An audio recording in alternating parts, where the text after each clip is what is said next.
Bueno a todos, guapísimos, aquí Hombre Ruso comentando y traigo un nuevo video muy distinto a los videos anteriores del canal, que eran reseñas, había un top por ahí, reseñas, em, no subir videos y bueno, lo que vengo a hablar a continuación el día de hoy es algo de lo que me interesa muchísimo hablar, que espero que me dejen comentarios distintos a los videos anteriores, que no hay comentarios casi. em, Y es algo, creo que es muy importante, porque tiene que ver con uno de los géneros más importantes e influyentes de todos los tiempos en la música popular, por lo menos de el siglo pasado y hasta el siglo actual. Y es el post-punk. ¿Qué pasa con el post-punk? El post-punk es un género, en primer lugar, un género con unas bandas maravillosas, unos discos espectaculares, y un género que fue muy importante en su momento, muy interesante, que fue una revolución, claramente. Trajo, trajo al punk que estaba recién apareciendo influencias que hicieron que el mismo género fuera ampliándose y que después salpicaron a otros lados de la música, como es la creación del jungle pop, el rock gótico, después el death rock más adelante, el no wave tiene bastante de post-punk y seguro que debo estar olvidando de algo, ¿no? ¿Y qué pasa con este post-punk? Que hay un problema en la discusión del post-punk. Es un género que, al tener un marco bastante amplio dentro del que opera, que voy a estar definiendo cuál es mi marco de lo que considero que es post-punk, que es un marco amplio, se confunde con otros géneros que también tienen marcos muy amplios. ¿Qué géneros son esos? Prácticamente géneros relacionados al post-punk. Ahora no puedo continuar sin decir qué es para mí el post-punk, cuál es mi marco. ¿Qué considero post-punk? El post-punk para mí es un género que lo más importante que muchas veces se olvida es que viene del punk rock. Es un tipo de punk. Es un género que puede ser rabioso, es crudo, es muy importante, es un género crudo que tiene distorsión, tiene guitarras, tiene una falta de disciplina y tecnicidad. Y esos son los elementos punk que tiene este género. Y que son intrínsecos al post-punk. No hay post-punk sin eso. Si no tiene eso, es otro de los géneros que vamos a estar hablando que suelen confundirse con el post-punk. Bueno, el post-punk tiene todo este aspecto punk. Y el otro aspecto del post-punk, que es algo que es muy controversial, para mí decirlo, es una opinión bastante polémica que yo tengo y que mucha gente me la ha rebatido, pero que yo soy valiente y la doy. Para mí el post-punk tiene un gran componente de art rock. Lo que pasa es que se habla mucho de que el post-punk salió de la nada, de que el único antecedente que tiene es el punk rock, y que estos sonidos más oscuros, un poco más experimentales que puede llegar a tener el post-punk, son una característica propia de él y no salen de ninguna parte. Y esto para mí es un rompecabezas que se resuelve si metemos al art rock en la ecuación. ¿Por qué? Si escuchamos discos anteriores a la explosión del post-punk, como es, mm, sin ir muy lejos, Low de David Bowie, eh, For Your Pleasure de Roxy Music y sobre todas las cosas, The Idiot de Iggy Pop, podemos ver que esta famosa oscuridad del post-punk está presente. Está presente en un tema como The Boogeyman, el mismo tema For Your Pleasure. Todo el disco de The Idiot de Iggy Pop tiene esa oscuridad. De hecho, en Rate Your Music tiene un tag de post-punk como primario, que es algo que voy a hablar más adelante. Ese no es un disco de post-punk para nada. Em, y el post-punk fue tomar toda esta crudeza del punk rock e infusionarla con el art rock, que es algo que nunca he visto a nadie decir, ni siquiera Sin Delay, que para mí es uno de los mayores discutidores de música, ha hablado abiertamente de esto. ¿Y por qué pienso yo esto? Aparte de esa oscuridad, si vamos más atrás aún, por ejemplo, al debut de la Velvet Underground, vemos que tiene temas que se adelantan mucho a, características que después estarían en un Non Pleasure, por ejemplo. Un tema como Venus in Furs, como All Tomorrow Parties. Tiene una repetición, tiene un guitarreo muy em, machacador, por así decirlo. Es como que estuvieran rayando queso con la púa. Y después, si vamos a un Non-Pleasure, tenemos a Day of the Lords. Tenemos a em, los dos temas que vienen después de Day of the Lords.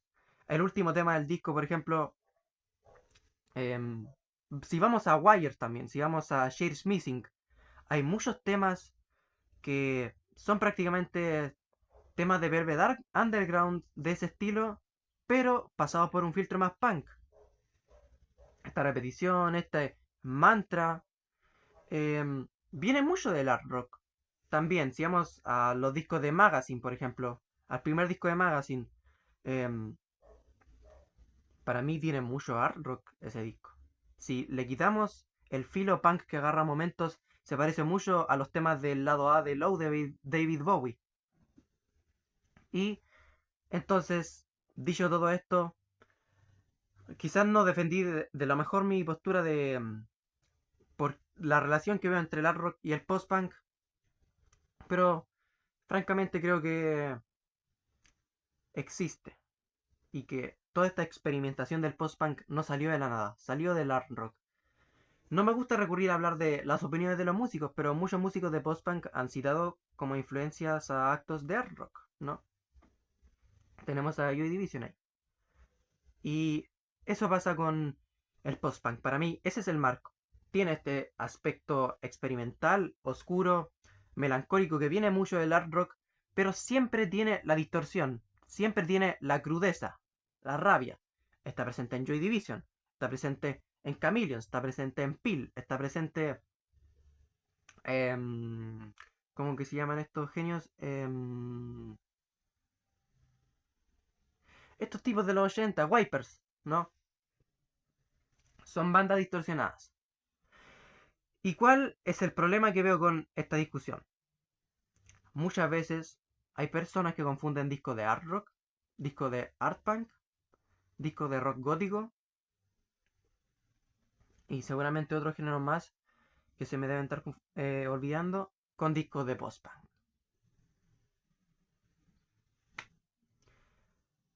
Por lo general, eso es por el sonido oscuro, ¿no? Hay ejemplos muy históricos de discos que son de art rock o que son de estos géneros adyacentes que se confunden con discos de post-punk. Eso que tengo ahí no lo puse ahí por mera frivolidad. Ese es un disco muy mal discutido. Creo que es uno de los discos más horrendamente discutidos de la historia de la música en relación a lo famoso que es, en relación a lo aclamado que es. ¿Por qué? No voy a hablar mucho del New Wave en este video, pero se suele etiquetar ese disco como un disco de New Wave con post-punk. Y yo creo que es horrendo. Es un tagueo horrendo. Voy a hablar de Remaining Live, voy a hablar de Marque Moon y voy a hablar de Octubre de Patricio Rey y su redondito de ricota porque soy un ricotero asqueroso.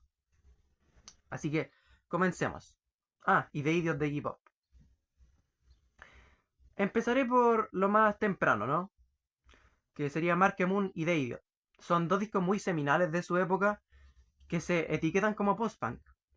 Y acá tenemos los dos géneros que se suelen confundir muchísimo con el post-punk. En primer lugar, el art rock. The Idiot es un disco de art rock a tomo y lomo. No sé si use bien ese dicho, pero es un disco puramente de art rock, The Idiot. ¿Por qué? Es claramente un disco de rock. Tiene guitarras, es enérgico, tiene cierta excentricidad, esa rítmica del rock y tiene un trabajo textural de sintetizadores, forma de usar instrumentos bastante interesantes. Estuvo Bowie en ese disco y claramente se nota. Es la época art rock de Bowie y se ve plasmado en la música de ese disco. Iggy Pop también hace un trabajo muy excéntrico en lo vocal y es un disco de art rock. Ahora, mucha gente lo considera post-punk. ¿Por qué? Volvemos a la oscuridad que tiene el disco. Un problema de la discusión del post-punk es que se tiende a relacionar al post-punk con música oscura, con música atmosférica, con música que tiene cierto ambiente, cierto sintetizador, cierto uso de las guitarras, cierto reverb en la batería.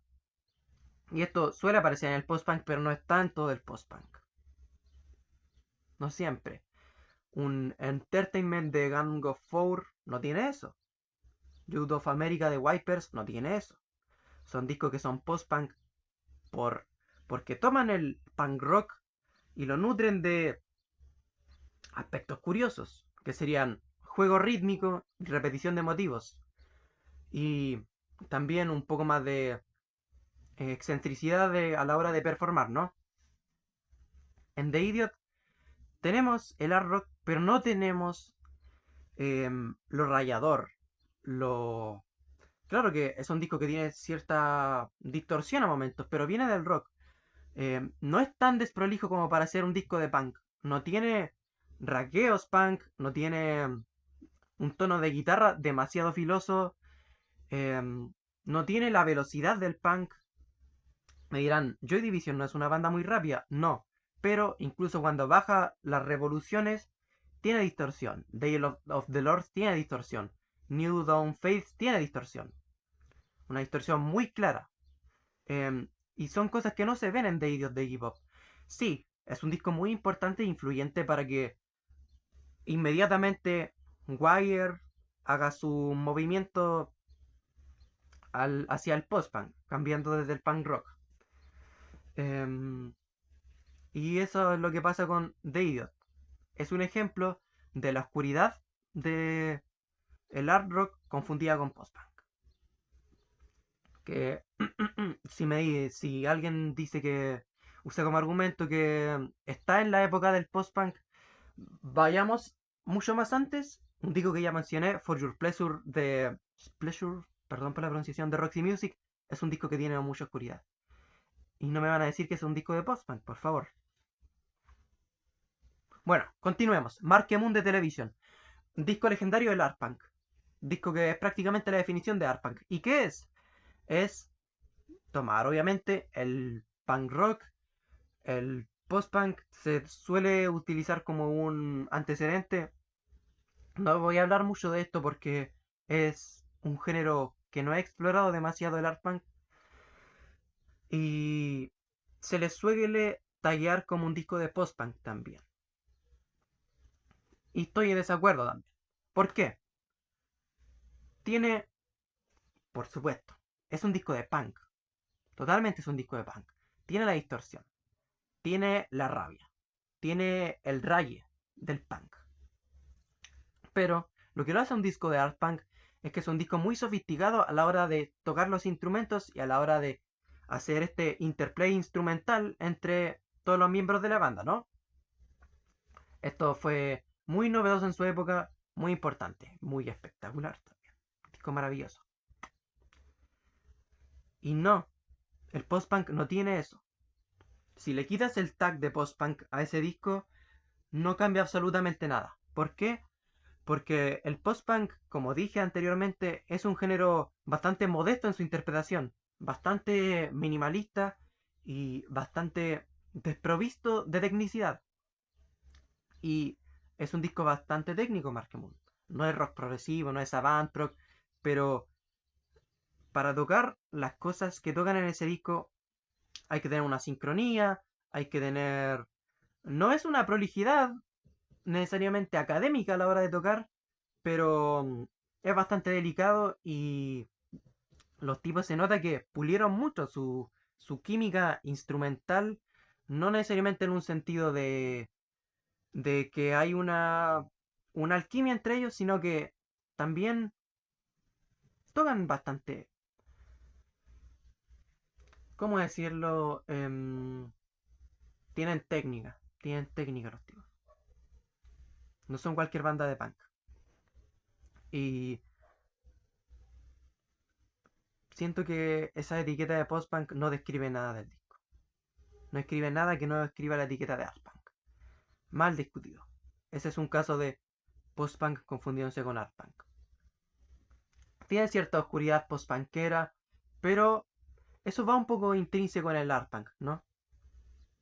Ya que es un género más o menos hijo. Vamos a la guinda del pastel, o más bien dicho, la carne, porque es un disco que sirve para hablar de muchas cosas, porque se confunde con muchas cosas, que es Remaining Like the Talking Heads. ¿Qué pasa con este disco? Es un disco de funk rock y art rock. Esto lo he discutido con muchas personas y me llaman loco, pero creo que es un disco que tiene mucho más reggae que post-punk, francamente. ¿Por qué es un disco de funk rock con art rock? En primer lugar, porque es un disco que está partido en dos y la primera mitad tiene mucho más groove, groove maravilloso, instrumentación extra relacionada con el funk rock. Estos bongos, tiene por ahí este uso más de tambores, el lenguaje rítmico que tiene de repetición de motivos, incesante, incesante, incesante. eh, las guitarras haciendo rifeos bastante simples. em, las líneas de bajo, ¿para qué hablar? ¿No? Se sabe lo legendariamente groovy y hipnótico que es este disco a nivel rítmico. La segunda mitad se sumerge en el art rock. Es un disco que para mí transversalmente es de art rock, porque hasta el lado funk rock tiene art rock. Born Under Punches tiene un solo de guitarra muy loco. La performance de David Byrne es muy meta, meta frontman. em, Tiene un solo muy extraño también. The Great Curve. em, lo mismo se puede decir de Houses in Motion con la utilización de vientos y de Crossfade and Painless, que tiene eso solo más textural y con una búsqueda de efectos. Y ni hablar de Once in a Lifetime, es un tema que está repleto de sonidos extraños. Eh, una intersección muy interesante entre el lado más funk y el lado art rock eh, o artístico de por sí. Se puede discutir el art pop quizá. Es un tema como Sin and Not Sin, que tiene bastante poco de rock. Yo diría que es un tema de funk con art pop, aunque no soy el mejor escucha de art pop, así que es solamente una manera muy primitiva que tengo de escribirlo, ¿no? Porque tiene este groove, pero también es un tema muy oscuro, muy minimalista, con un uso de sintetizadores muy curioso.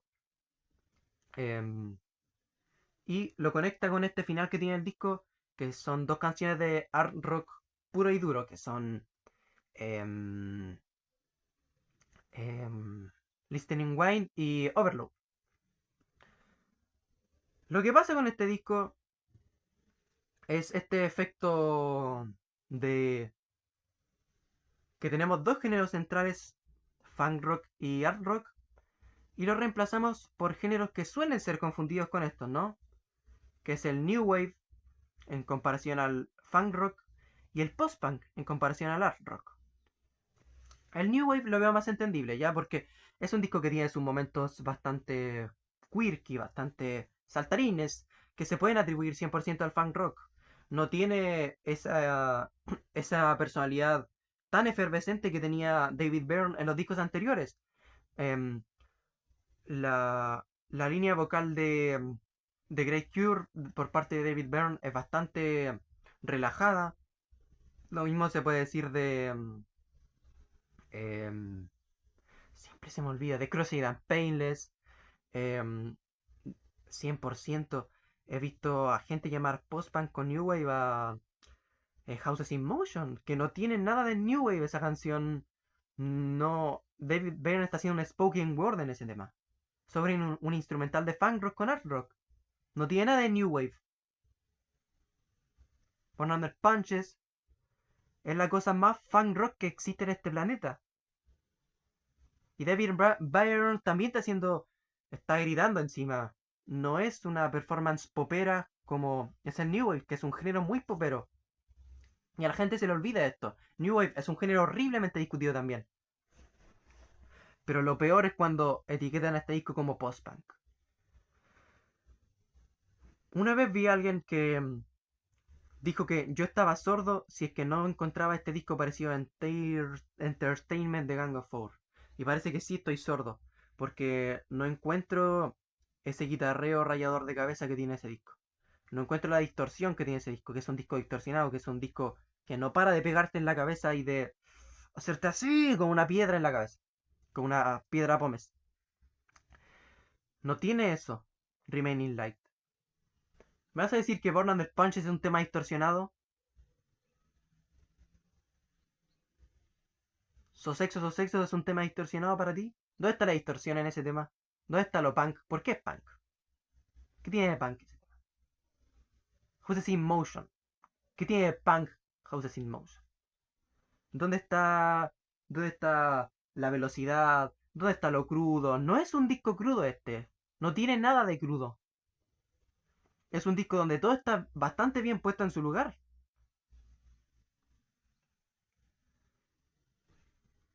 El último tema de este disco es una cátedra al mal tallo del post-punk. Es una cátedra a pensar que post-punk es música oscura. Escuchas de Overload y es la definición de art rock. Es una repetición de motivo por 6 minutos con mucha atmósfera. Y aquí está la similitud entre el post-punk y el art rock, ¿no? Si le pusiéramos guitarra distorsionada a este tema, efectivamente, sería un tema de post-punk, 100%. Pero no tiene eso, muchachos.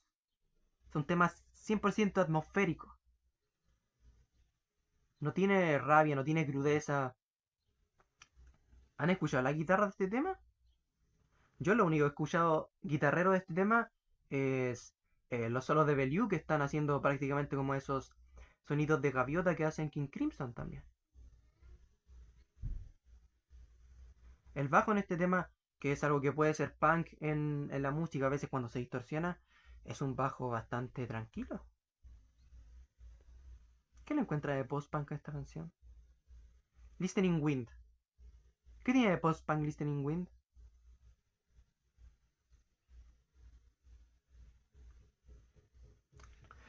Da rabia discutir Remaining Light para mí. Es frustrante. Es frustrante. Y me banearon de Rate Your Music.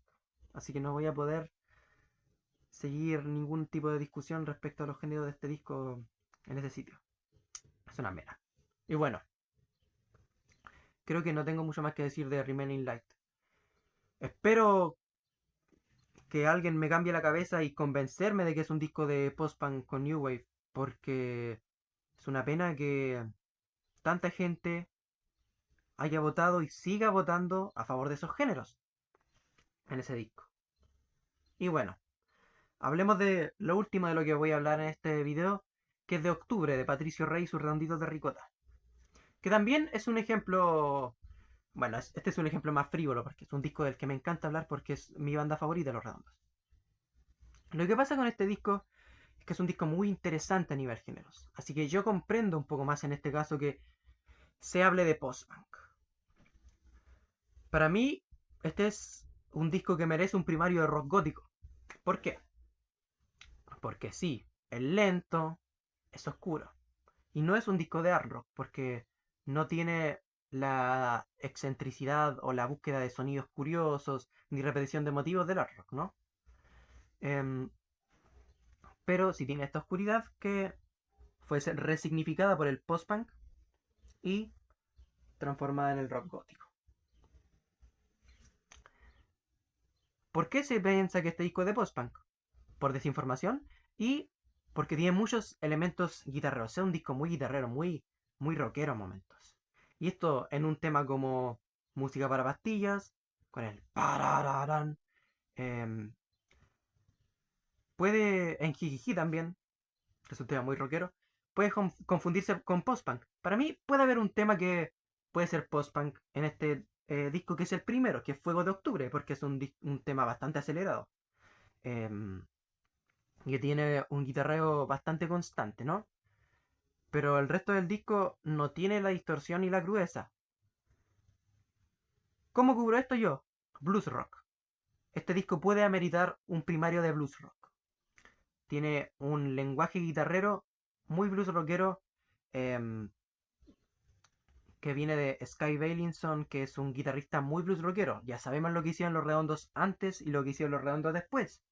Son una banda, creo que se podría decir tranquilamente que son en general una banda de blues rock. Semen Up es un tema de blues rock puro y duro, o de... tiene su psicodeliqueo también por ahí. Em, y el lenguaje de guitarra en general de este disco es muy blues rock. Em, pero creo que en general es un disco de rock gótico porque hay momentos en que el blues rock se va y queda desnudo este sonido de rock gótico, que es en Motorcico y Canción para Naufragios, que son temas muy lentos, muy vampíricos, como diría Cindy Lay, em, que no tienen la distorsión del post-punk. No es un disco de post-punk, por favor. Ya. Y otra cosa importante de este disco es el hard rock. Jijiji tiene mucho hard rock, solo de guitarra maravilloso, música para pastillas también lo tiene. Y ese es mi diagnóstico para octubre. No es un disco de post-punk. Post-punk género mal discutido. En conclusión, el post-punk es un género con un marco de acción muy amplio. Puede ser oscuro, puede ser rítmico, puede tener vocalistas con voces graves, puede tener repetición de motivos, y eso hace que se confunda con géneros que tienen características similares, como es el art rock, el rock gótico y el art punk, ¿no? Espero haberme expresado correctamente, espero que los ejemplos hayan servido, y espero que si me equivoqué en algo, me lo hagan saber en los comentarios. No descarto hacer una segunda parte de este video o un remake en algún futuro cuando maneje mucho mejor géneros como el art punk, géneros como el rock gótico que conozco bastante superficialmente, contrario al post punk que tengo cierto bagaje. Espero les haya gustado este nuevo video. Me alegro mucho de haber revivido en el canal. Nunca voy a dejar de hacer videos, aunque pasen meses, porque me gusta bastante hablar de estos temas. Espero poder volver a las discografías que estoy analizando. Em, si es que les importaba la temática de este video, ya terminó. Así que sálganse. Si es que les interesa el canal, quieren, quizá quieran seguir escuchando, ¿no? La discografía de los Jaivas voy a continuarla al igual que la de Congreso. He estado escuchando muchos esos grupos últimamente. No he seguido con ellos hasta el momento porque me cuesta mucho escuchar música que no quiero escuchar. No soy como Artzum, por ejemplo, que se obliga y se obliga a escuchar música constantemente. Es un don que él tiene de apreciación musical que yo no lo tengo. Yo no puedo soportar música que no quiero escuchar en el momento. Entonces, ahora que estoy más ávido de escuchar esa música, voy a comprar el libro de Gato Alquinta que salió hace poco. Lo voy a comprar en 1 o 2 días más. Porque los Jaivas son una banda no muy documentada en internet, por lo menos. No hay muchos videos hablando de su historia. O siempre hablan de las mismas cosas. Congreso mucho menos. Aunque he logrado encontrar bastantes cosas sobre Congreso, creo que la historia de los Jaivas es un pelín más compleja y por lo tanto comprar el libro de Gato Alquinta para poder tener un acercamiento mejor a la historia del grupo. Y el análisis de Palomita Blanca se vendrá pronto porque ya he estado investigando y escuchándolo.